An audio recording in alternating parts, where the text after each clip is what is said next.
Hi friends, నేను మీకు Suma. Welcome to our channel. మరొక డైలీ బ్లాగ్తో మీ అందరికైతే వచ్చేసాను. ఐ హోప్ మీ అందరూ కూడా బాగానే ఉన్నారనుకుంటున్నాను. ఇంకా బాగుండాలని మనస్ఫూర్తిగా కోరుకుంటున్నాను. మరొక బిజీ మామ్గా నా రొటీన్ మీతో ఈ వీడియోలో షేర్ చేసుకుంటాను. టైం వచ్చేసరికి ఎర్లీ మార్నింగ్ 5 చిల్లర అవుతుందనమాట. పూజ ఇంకా సగానికి ఉన్నదండి. సో ఇంకా అలంకరణ మీతో షేర్ చేద్దామని మన కెమెరా అయితే ఆన్ చేశాను అనమాట. ఎప్పుడూ కూడా చామంతి పూలు ఎక్కువగా తీసుకుంటూ ఉంటాను. జాజి పువ్వులు ఏంటంటే అవి ఎక్కువ రేట్ ఏమో, నాకు కొంచెం ఎక్కువగా ఉండాలన్నమాట పువ్వులు. సో అన్ని విగ్రహాలకి ఫోటోలకి సరిపోతాయి లేదా అని చెప్పేసి చాలా తక్కువ తీసుకుంటూ ఉంటాను. అయితే రీసెంట్గా నేను ఈ మాత్రం దండ అయితే తీసుకొచ్చానండి. కానీ ఈవినింగ్ దాకా చాలా మంచి వాసన ఉంటున్నది. అండ్ అలంకరణ కూడా బాగుంది. అందులో కొంచెం కనకాంబరాలు ఇవన్నీ కూడా కలిపారనమాట. బాగుంది కదా అలంకరణ. సో ఇంకా ఇదిగోండి బిజీ మామ్ అని చెప్పాను కదా. మన వీడియోస్ ఎవరైనా బిజీ మామ్ చూస్తున్నట్లయితే ఎలా ఉన్నారండి? ఇంకా పిల్లలు స్కూల్కి వెళ్తున్నారా? స్టడీస్లో మీరు ఏమైనా హెల్ప్ చేస్తున్నారా లేదా? రొటీన్ ఎలా ఉంది ఏంటి తప్పకుండా కామెంట్ చేయండి. అయితే ఒక్కట్లేండి, ఎప్పుడూ కూడా మనం బిజీ మామ్ ఉండాలి. ఎప్పుడు కూడా రిలాక్స్ మామ్, ఫ్రీ మామ్ అస్సలు ఉండకూడదండి. అయితే ఒక్కట్లేండి, మన మైండ్ ఎప్పుడు బిజీగా ఉండాలి. ఇక్కడ బిజీలో కొంచెం తేడా ఉన్నది. మన మైండ్ ఎప్పుడు బిజీగా ఉండాలి, కానీ మనం కాదు. మనం చేసే పనులు కొంచెం హరీబరీగా గాబరాగా ఉంటున్నాయి అనుకోండి, అది కొంచెం టైం తీసుకొని కొంచెం ఎర్లీగా రొటీన్ స్టార్ట్ చేస్తే కొంచెం మనం సెట్ అయిపోతాం. ఇంకా మైండ్ బిజీ అంటారు, అది ఎప్పుడు బిజీగానే ఉండాలండి. మంచి ఆలోచనలతోటి, పాజిటివ్ థాట్స్ తోటి ఉండాలన్నమాట. ఎందుకంటే మనం ఏది మైండ్కి పంపిస్తామో మైండ్ అదే అక్సెప్ట్ చేసేస్తుంది. త్వరగా చెప్పాలంటే నెగిటివ్ థాట్స్ వేరంగా అక్సెప్ట్ చేసేసి అసలు వదలదన్నమాట.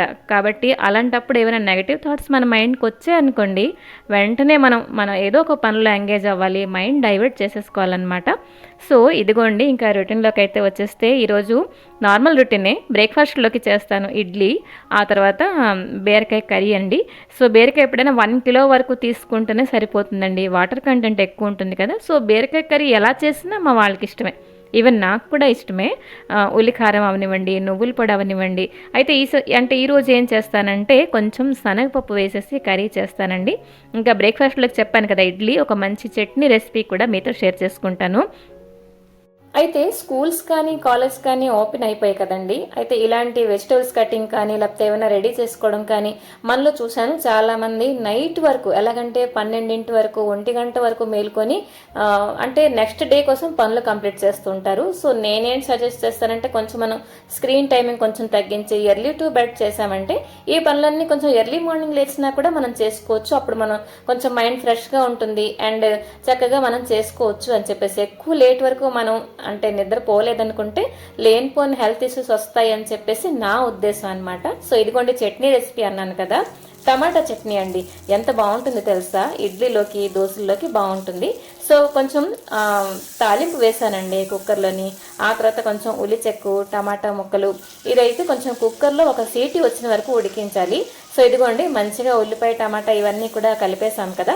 తాలింపులో కొంచెం సోంపు వేస్తుంటాను ఎప్పుడును. అయితే ఈరోజు సోంపుకి మనం స్కిప్ చేసాము, కొంచెం పుదీనా వేస్తానండి, చాలా బాగుంటుంది. ఇదిగోండి పుదీనా అయితే మంచిగా కడిగేసి ఆ మాత్రం ఒక చిన్న గిన్నెతో గిన్నెడైతే వేసాను. And green chilli according to our taste. అంటే పిల్లలు కానీ కొంచెం, అంటే పిల్లలు మార్నింగ్ ఎక్కువ కారం తినరేమో బహుశా కదండి. మా అమ్మాయి అయితే అసలు కారం తినదు, కాబట్టి కొంచెం గ్రీన్ చిల్లీ వేసాను. అండ్ కొంచెం పసుపు అండ్ సాల్ట్ వేసి మంచిగా కలిపేసి ఆ తర్వాత కొంచెం అంటే మగ్గిపోయిన తర్వాత కొంచెం వాటర్ పోసేసి ఒక సీటీ వచ్చిన వరకు ఉంచానండి. ఏంటంటే నేను ఆలోచిస్తాను, ఇప్పుడు ఇడ్లీ మనం చేసామనుకోండి, అంటే ఒకవేళ అది నార్మల్ ఇడ్లీ ఏమైనా లేకపోతే రాగి ఇడ్లీ కూడా ఇవాళ రేపు చూస్తున్నాను చేస్తున్నారు. సో అలాంటి ఇడ్లీ ఐటెంకి ఏవైనా సాంబార్ కానివ్వండి, చట్నీ కొంచెం జ్యూసీగా ఉంటే ఈజీగా తినగలుస్తారు, అంతే కదండి. సో ఇదిగోండి మాటల్లోనే టమాటా ఇవన్నీ మంచిగా, గ్రీన్ చిల్లీ కూడా మంచిగా ఉడికిపోయింది. ఇప్పుడు చల్లారిపోయిన తర్వాత మిక్సీ జార్లో వేసేసుకుంటున్నాము, అంతేనండి. ఈ చట్నీ అయితే జ్యూసీగా చాలా బాగుంటుంది. సో ఇందులోని లాస్ట్లో కొంచెం తాలింపు వేసుకుంటాను. తాలింపు కూడా ఆప్షనే, అంటే ఒక్కొక్కసారి నేను వెయ్యనులేండి, అన్నీ కూడా ఇందులోనే వేసేసాను కదా. సో ఇడ్లీలోకి ది బెస్ట్ చట్నీ అండి, నా ఫేవరెట్, మా ఇంట్లో అందరికీ ఇష్టం. ఒకసారి మీరు తప్పకుండా ట్రై చేసి తప్పకుండా కామెంట్ చేస్తారని అనుకుంటున్నాను. సో ఇదిగోండి ఇడ్లీ కూడా చాలా సాఫ్ట్గా దూదిలాగా వచ్చేయండి. ఎప్పుడైనా నేను ఇడ్లీ చేసేటప్పుడు 1 గ్లాస్ మినపప్పుకి 3.5 గ్లాసులు ఇడ్లీని ఒక వేస్తానండి. సో ఇంకా ఇదిగోండి వెట్ గ్రైండర్ కూడా బాగా అయిపోయింది, మీతో షేర్ చేయలేదు కదా, మధ్యలో రిపేర్ కూడా అయిపోయింది కాబట్టి ఇడ్లీలు ఇంకా సాఫ్ట్గా వచ్చేసాయండి. ఒకటి తినాలనుకుంటే మరో 2 ఎక్స్ట్రా అయితే కంపల్సరీగా తినేస్తారు. ఈ చట్నీ అంత టేస్టీగా వచ్చిందనమాట.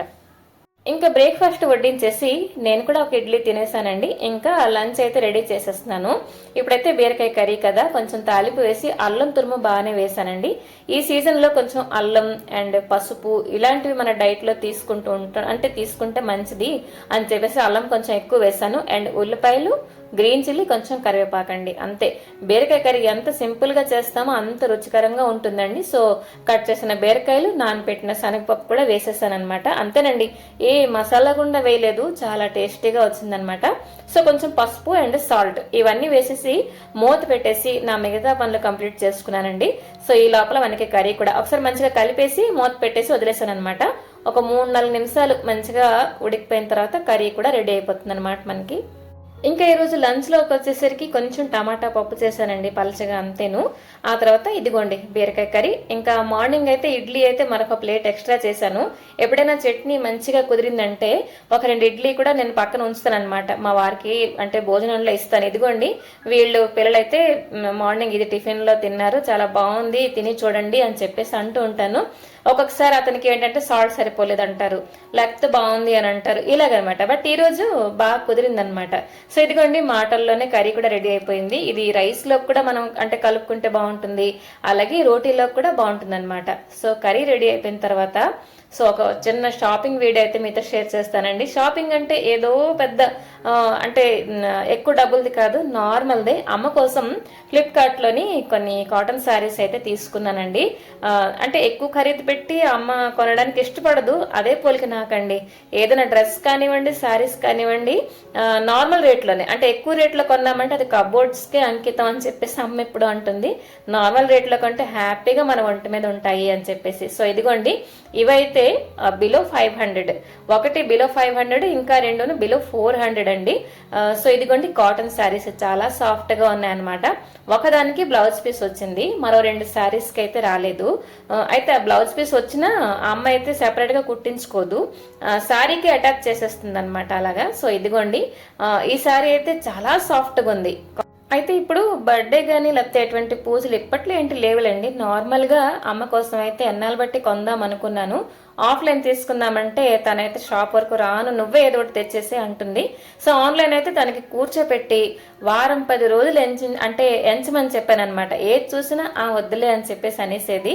సో లాస్ట్ అండ్ ఫైనల్ గా ఈ శారీస్ అయితే నచ్చాయి. మొత్తానికి 4 పెట్టాను శారీస్.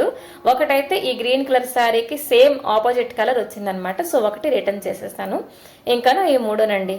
సో 3ను ఫ్లిప్కార్ట్ లోనే తీసుకున్నాను. ఒకటి అంటే ఓపెన్ చేస్తాను అనమాట. తనకి ఏంటి అని అంటే పాత చీర ఒకటి ఉంటే అది కొలిచి చూసుకుంటుంది, లేకపోతే రిటర్న్ చేస్తుంది అని చెప్పేసి. సో ఇది వచ్చేసరికి green and pink colour combination చాలా బాగుంది, నాకైతే భలే నచ్చింది. సో ఇంకోటి క్యాన్సిల్ చేశాను అన్నాను కదా, సేమ్ ఇలాగే ఉంది, కలర్ అయితే ఆపోజిట్ అనమాట. సో అది రిటర్న్ చేశాను. అండ్ ఇంకోటి కూడా అన్ని కూడా ప్రైస్ అయితే చాలా బాగున్నాయండి. అండ్ మెటీరియల్ కూడా చాలా బాగుంది అనమాట. సో ఇదిగో అమ్మకి ఏంటంటే అసలు నచ్చలేదు, తాళ్ళు తీసి పారి అని చెప్పేసి అనింది.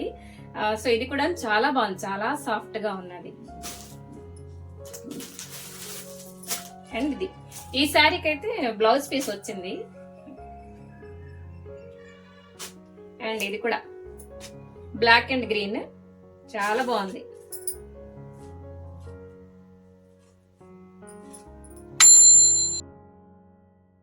అయితే లాస్ట్ ఇయర్ అమ్మ పుట్టినరోజుకి ఒక నారాయణపేట శారీ తీసుకున్నానండి. అది చెప్తున్నా మరి ఒక్కరోజే కట్టుకుందనమాట. అంటే డైలీ యూజ్ చేయలేదు కదా, సో కాబట్టి ఇప్పటిదాకా కట్టలేదు. సో ఇవైతే ఆ తర్వాత కాటన్ శారీస్ 2-3 తీసుకుంటే హ్యాపీగా కట్టుకుంది.